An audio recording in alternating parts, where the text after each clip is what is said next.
Are you listening?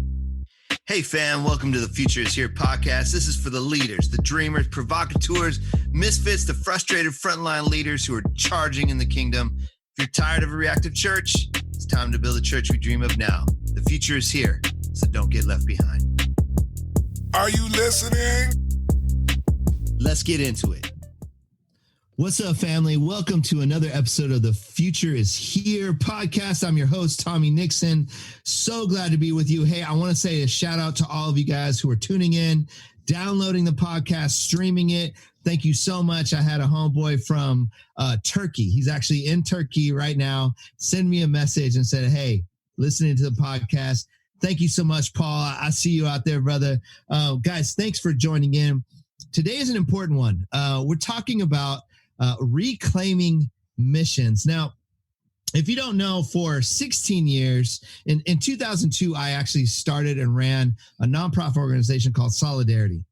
At the heart of Solidarity was this idea of being on mission and still, sharing the gospel, but living it out. What would it look like if as a church, we actually lived out the teaching of Jesus? Well, before I started pointing fingers at who's a hypocrite, who's not, we decided, why don't we go try to do it out?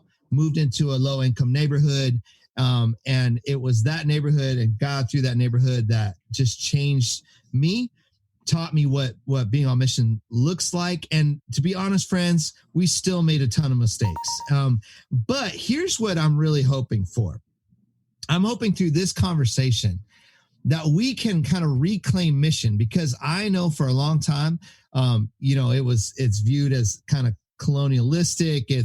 It's kind of like the us and them mentality. It's we're privileged and you're not, and we need to help you, and all this ugliness. And that's what we were trying to figure out as we did this experiment of Solidarity for 16 years. And so I want us to make sure, friends, in this future that we're living in right now, as the future is young, it's urban, it's multi-ethnic, that we don't throw, as I was saying earlier, as we don't throw the baby out with the bathwater. That it's not like, as we kind of dismantle even white evangelicalism, as we kind of look at that and figure out, hey, what needs to be fixed, that we don't throw out things that are really important. Friends, we have to reclaim evangelism. We have to figure out how to get this next generation to be on fire for Jesus, and how do they share that? We have to figure out this idea of being on mission, and what does that look like for the future?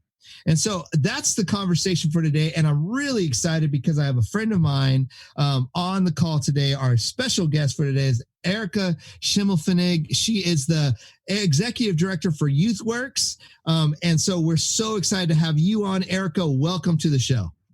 Thank you, Tommy. Thank you so much. It's always good getting to have conversations with you. Absolutely. And so I'm excited for this. If you can explain a little bit. So you're the executive director of YouthWorks. And so kind of give us the context. What is YouthWorks? What do you guys do? Yep, absolutely. So YouthWorks is a youth missions organization. And basically what we do is we prepare mission trip opportunities for teenagers all across the country, mostly do domestic work. So our heart is to partner with communities that have invited us to come and serve alongside of the work that they're already doing in their communities, and expose teenagers to the work that they're doing through these short-term, week-long mission trips. And on these mission trips, they get to listen, and they get to learn, and they get to come alongside and understand the strengths of communities, the struggles of communities. And then hopefully, as they experience that, move home or go back home, and to continue living missionally and utilizing the things that they were exposed to during a week-long mission trip to continue to impact their lives and continue to impact the world. And so I've been with YouthWorks for about 20 years now. We've been in existence for 25 years. And, as an organization, we've been on a journey. Youth mission trips or short-term missions across the country hasn't necessarily always had like a positive connotation with it. there's been a lot of heat that short-term missions has had in the past because, are people pimping out the poor through these experiences? Are people just going as the experience for the teenager? Is it actually for the community? And honestly, I would say that, as a youth missions organization, we had to be on our own journey of really coming to grips with making sure that we are working in deep partnership with communities so that teenagers were getting a proper perspective of where they were serving and the history of the places that they were serving. Because it's really, we say it's this idea of it's a youth plus a community that creates this experience, and that YouthWorks couldn't exist without deep community relationships that we have. So we're based in Minneapolis, Minnesota, which y'all know what's been going on here. Yeah. So though we're not, with COVID, we're not doing mission trips this summer. So that has been really difficult for us, but given us an opportunity to spin and do some focused efforts on some other things this summer. But here we are in the midst of a climate that has changed. And if there's a time more than ever to talk about missions and the understanding of the places that we serve and how they're impacted and affected by all of the things that are happening in our world right now around COVID and the impacts of that on the communities that we serve. And then also the conversation around the death of George Floyd and the national uprising and that we've seen there. It's an exciting time to be part of a youth missions organization. So let me brag on Erica a little bit, because Erica, man, ever since I've met you, I've been like, man, I love your leadership, but I really feel like God has placed you, like specifically you.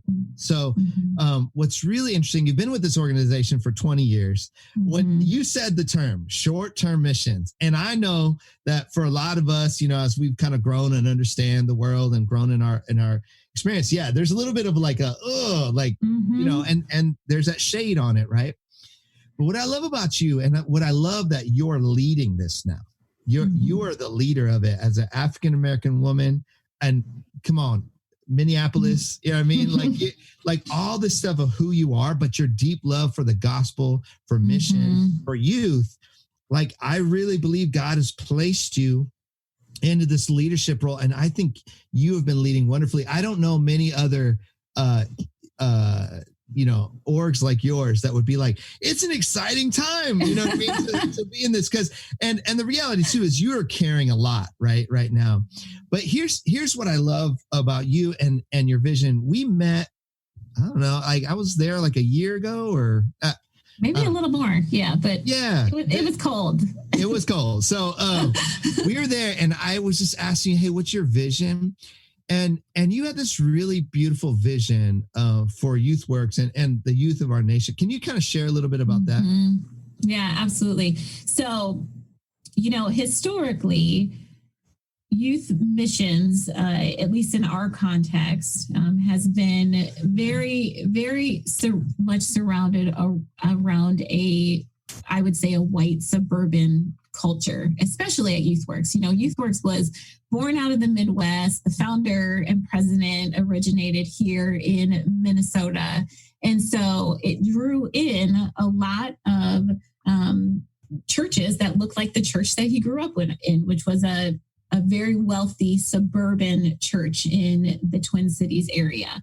And so in the first several years of the organization, that's who came on mission trips. That's who was part of these short-term mission trips. And the vision at that time of YouthWorks was that every teenager have the opportunity to go on a Christ-centered, life-changing mission trip. And that's the season actually that I came in to YouthWorks. I came into YouthWorks under that same exact vision. And I came in as a addition to an all-white team. I was charged with the role of responsibility of we need to diversify our team. We need to diversify the organization. And so when you think about the context of that, and you think about, okay, so how do I take responsibility as the person here of color who came from New York to Minnesota to help diversify the organization? and really started thinking, this has to be much deeper than let's just add people, let's just add add more people of color to the organization. We need to think deeply, really, what is our vision, and are we actually living that out? And so I became the executive director 4 years ago, and got the opportunity to really look at our vision in a deeper and larger way, and actually influence the organization with a vision that I have, which still centers, ironically, around that vision that our founder had. Have every teenager have the opportunity to be part of a mission trip. And I started kind of breaking down this idea of every, and who is every teenager. And in what I had seen over the 15 years of being part of the organization is that the teenagers that got to be part of these experiences all looked very similar and came from the same background. So I started challenging our team to say, if we are serious about a vision that is bigger than ourselves and that is truly wanting to build the kingdom, it looks broader than those who are participating in mission trips now. And so my heart became very much targeted toward this vision that said, we need to provide a way for every teenager to come. And so that means that teenagers who live in the urban context should get to come. Teenagers that live on Native American reservations get to come, that teenagers everywhere, brown, Black teenagers, get to be part of this, because those are the teenagers that I'm not seeing getting to take part of in youth mission trips, and really wanted to figure out how do we kind of rewrite a narrative around this idea that the places that we go to serve specifically look a certain way, and the people who come to serve come from specific places and also look a certain way. Because, I've been on the end of the receiving. I live in North Minneapolis in Minnesota, and we are a highly economically impacted community here in Minneapolis. And we are the community that people come to serve. And, let me not have this be misinterpreted. There are people here who are doing the work, people in North Minneapolis and cities all around the country are serving their own communities. But we're not necessarily always going to places to serve. And so we're not necessarily taking part in short-term missions as it's been defined, I would say, by the church, where we're sending teams to go do ministry or do service around the country. But the groups that come are coming from a status of privilege and an area where they're middle class, and they have the privilege and opportunity to find themselves as volunteers for a week-long mission trip in the inner city of Minneapolis or Chicago or wherever it might be. And so my desire is to see all teenagers get the opportunity, as we are telling teenagers that that as followers of Christ, this is part of how we live out our faith. This is part of the example that we follow that Christ has set for us, is to go and to serve others and to continue to proclaim the gospel all around the country and to the nations. We're all part of that. That's not a special privilege for the middle class. We all get to be part of that.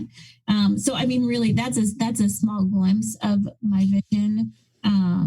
But ultimately, when I think about the teenagers who are part of this organization, my hope is that we are not creating ignorant teenagers. Mm.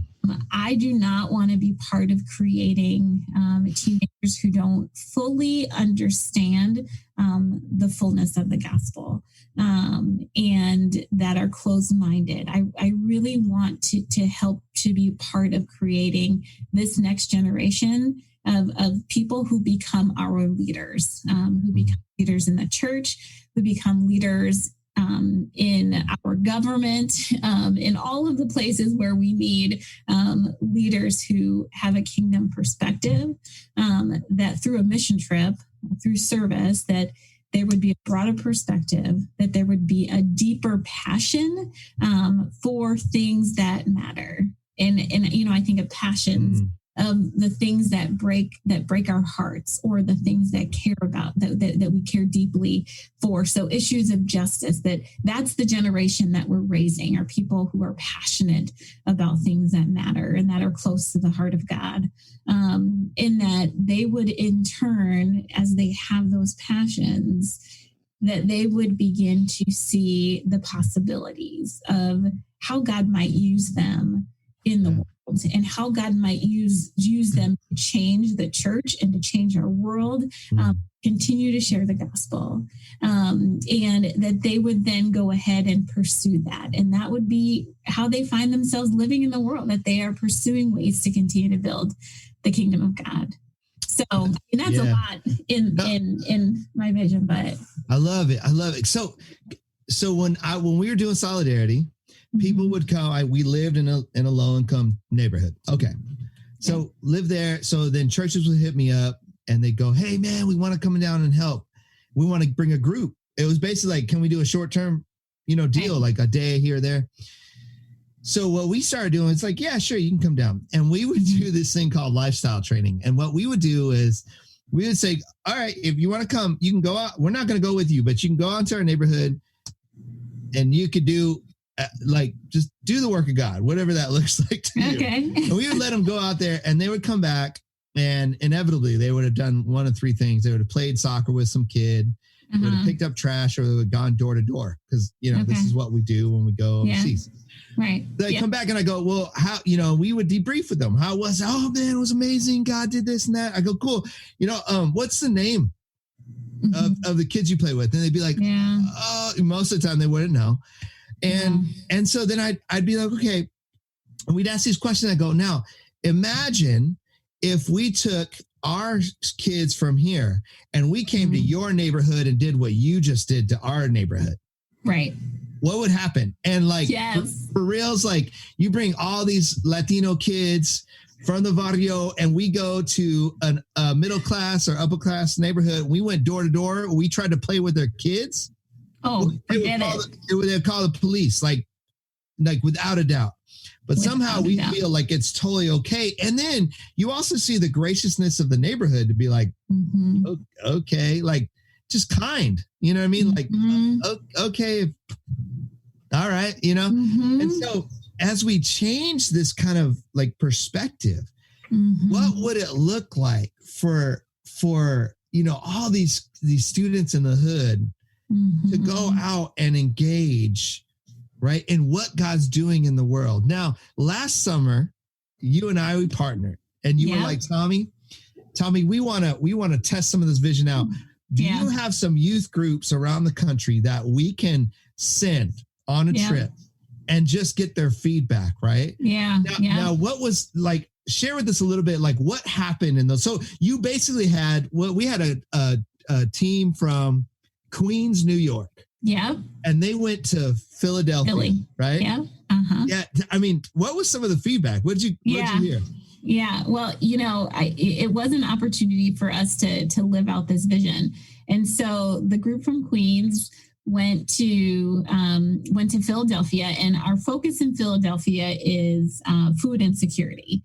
And what we're really trying to do, and that's what we do with these mission trips. It's not just like, hey, let's go do some stuff, but let's learn about an issue that exists in this community so that we can think about this on a deeper level than just we're doing some hard work here. Right. And the experience and the way that we format the experiences is you have groups from all over the country that make up a larger group. So there was the group from Queens that week, and then there were like 2 other groups that were part of the week as well. So as I said, mostly the kids from Queens were inner city Black kids that came to be part of this experience, but then they were joined by kids who I believe came likely from the Midwest to be part of that trip. So, I mean, you have like worlds colliding on all different levels, right? You have these urban kids who are in an urban context and they're like, this is where we live. Like, this is, this is not Queens, but, you know, it kind of looks like our hood. Like, we've been here. This is no different for us. And then you have, you know, the suburban churches who come from the Midwest and they're like, this is new for us. We've never been here. We don't understand food scarcity and insecurity. It's not our reality, or it's not what we've seen. We don't know what a corner store is and why that has implications on communities, right? Yeah. And so it's interesting because as I talked to the leader who brought the students, she said, you know, it actually, one of the most powerful experiences was watching the group become one. And so we mixed the groups up during the week. And so they served together and the groups became enmeshed and got to know each other. And, you know, and I personally think that the experience likely, and this is just my own conclusion, I'm not saying that this is what I heard from the other leaders but I have a feeling that the experience for the kids who came into the urban area was a whole lot richer because they were serving alongside of an urban population of teenagers as well. But to hear that the kids who had the opportunity to serve absolutely loved the experience and loved the opportunity to dig in and to go deep with the community and be part of working for justice around food insecurity issues and taking part of that. And so really it was a positive experience. You know, there were a few glitches, as there always are anytime you take a group of teenagers anywhere. Sure, yeah. But I mean, truly, it was a really rich time that they got to share together. So so part of it is what I'm hearing too from that, and from that experience. I mean, friends, if you think about that, think about what our country needs right now. There needs to be an understanding of each other. Because basically one of the things that's been tough about this time is you have a large part of the body of Christ in the United States saying that the pain of another part of the body or another part of humanity of our country doesn't matter. Yeah. I don't understand your pain. I don't care about your pain. In fact, I refuse your pain. And by doing that, I'm going to cause you more pain. But when you have people come together, and what's beautiful about Christianity, about following Christ, is we should be brought together because we're on the same mission. And being on that mission actually shapes our identity. What I love about, and I know the leader, her name's Tanisha, and she's an amazing, youth pastor in Queens. And she brings her students out there.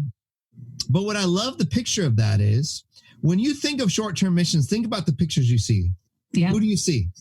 You see white, blonde-haired, mostly girls, right?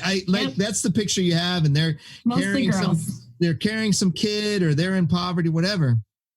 But what I love that the kingdom of God looks like, where it's the people that are from that space that are doing that work. That then they're elevated to not the people we feel bad for, or we're trying to help, or whatever. That they're actually the leaders, and that shapes their identity as, I could do something about this. If you like what you're hearing, keep listening, but also make sure to check out our newest leadership resource, The Leadership Journey, by hitting up our website at UYWI.org.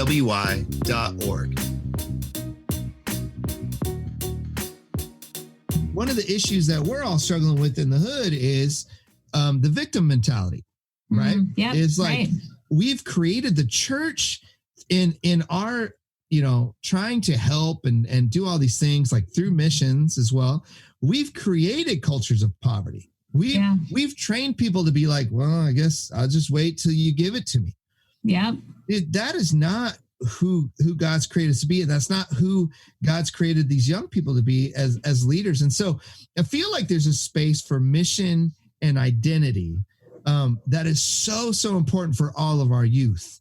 And youth workers, you guys out here listening, you got to get your students on mission.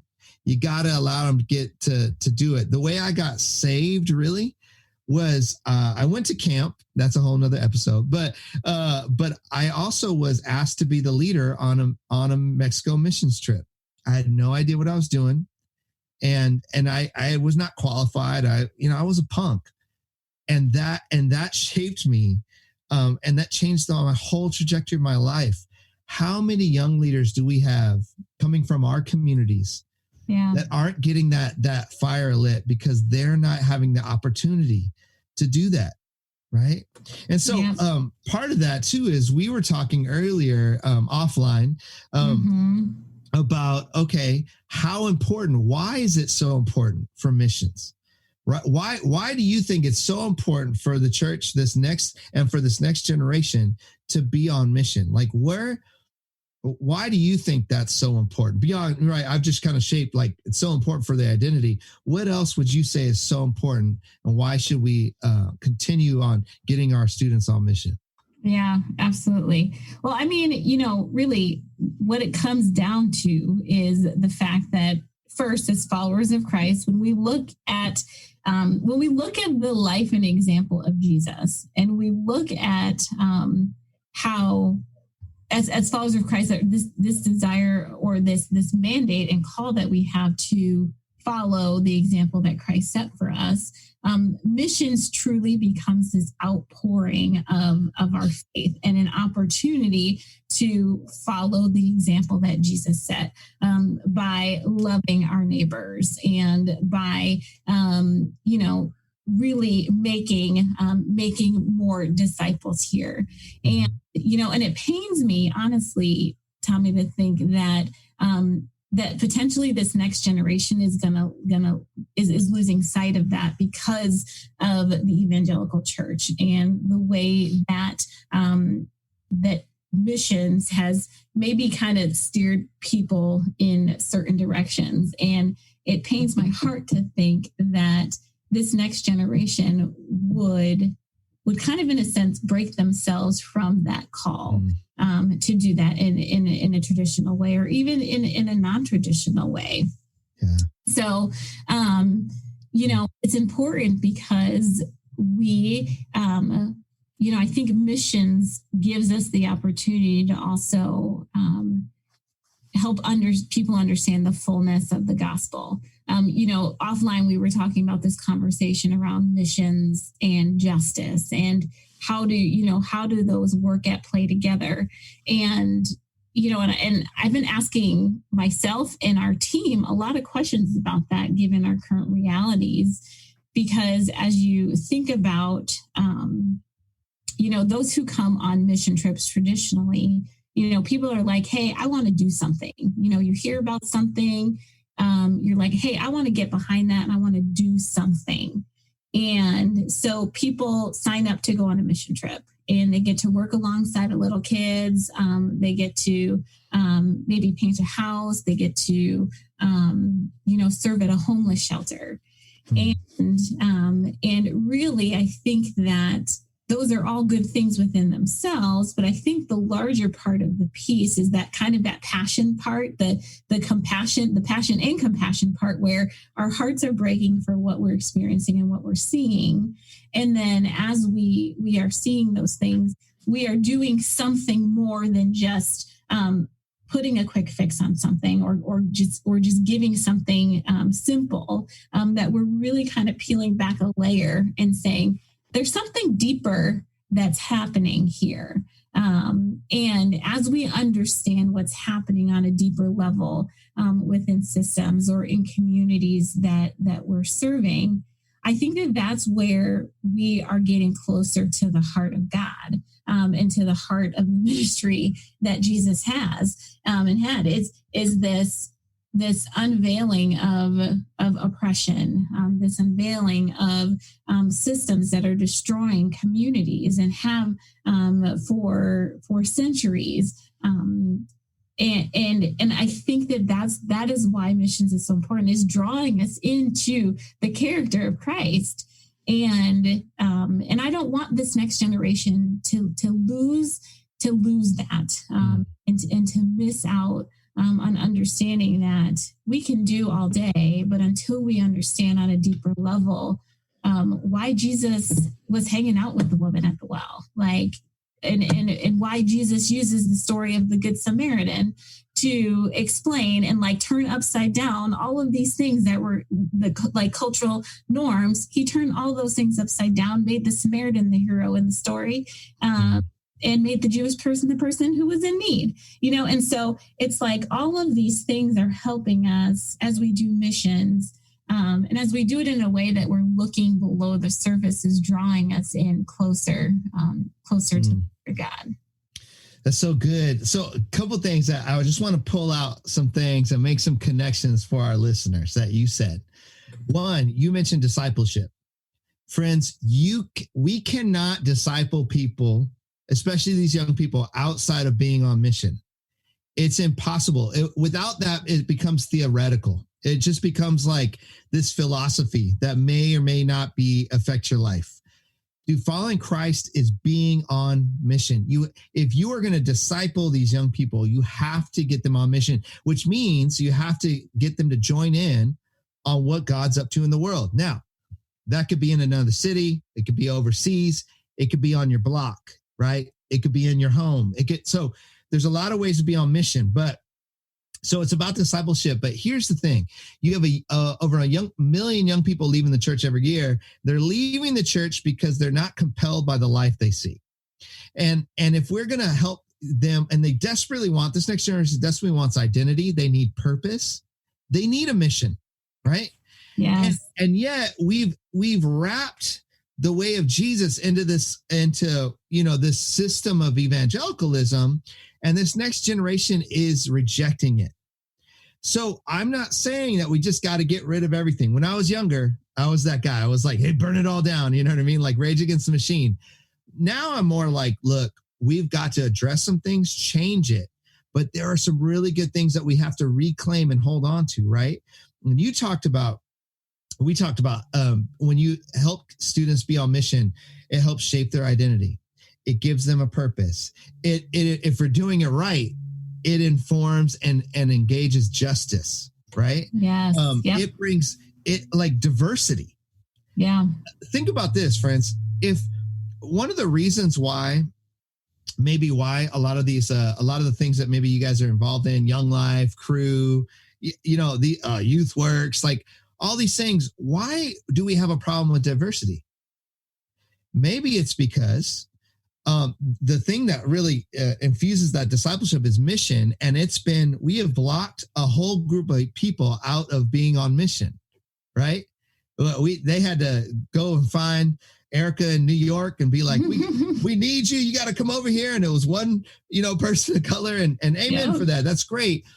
But you gotta think about why aren't there a lot more right of these young people, leaders of color that are on fire, that are on mission, that are running these kind of organizations, that are doing the next thing?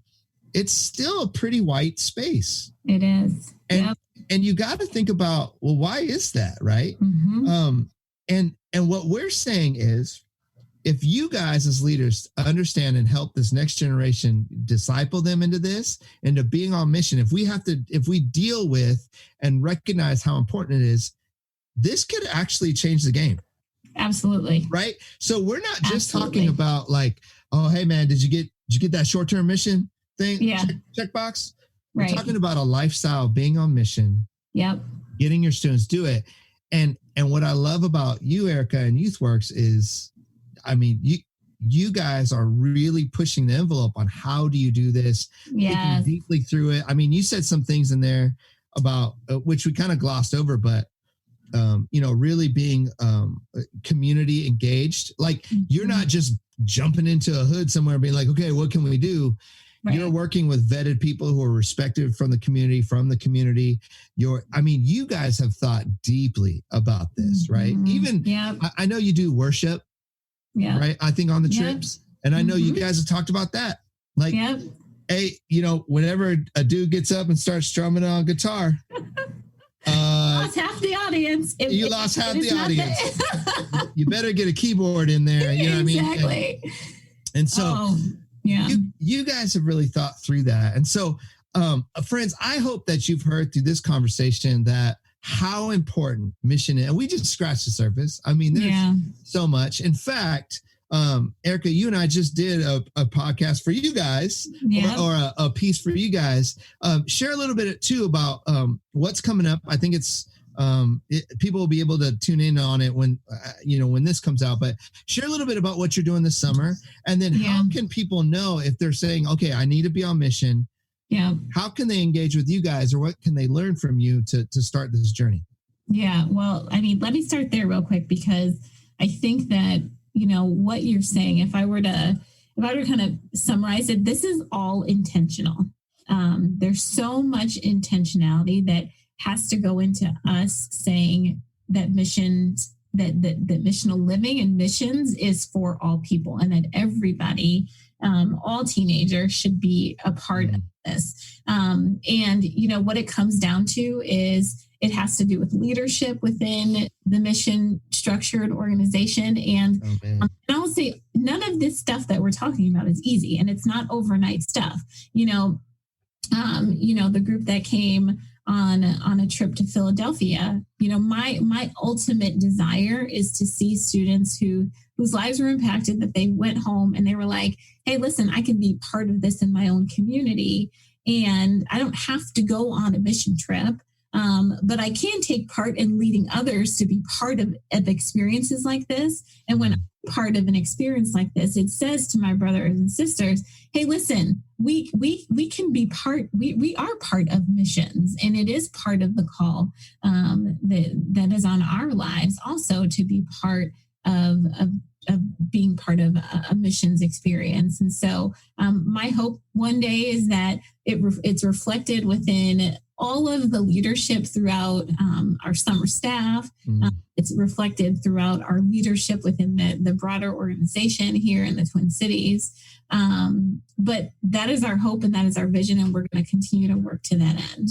And we're going to continue to have hard conversations. I think, one of the things about hard conversations is really the intersection of missions and justice, which is what we're doing a summit on in a couple of weeks.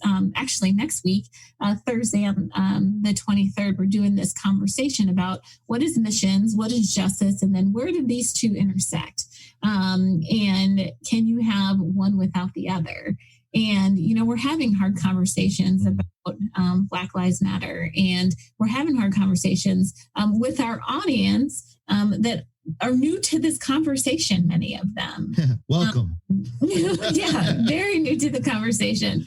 And, we're inviting and saying, as a youth missions organization, we have to be more than about just like getting teenagers an experience. Really have to be about changing the perspectives and forming the perspectives of our future generation, of generations to come that are going to lead our country, lead our world, lead our church as we continue to move forward. So that's what we're up to this summer. We're not running mission trips, unfortunately. Yeah, it's a crazy time.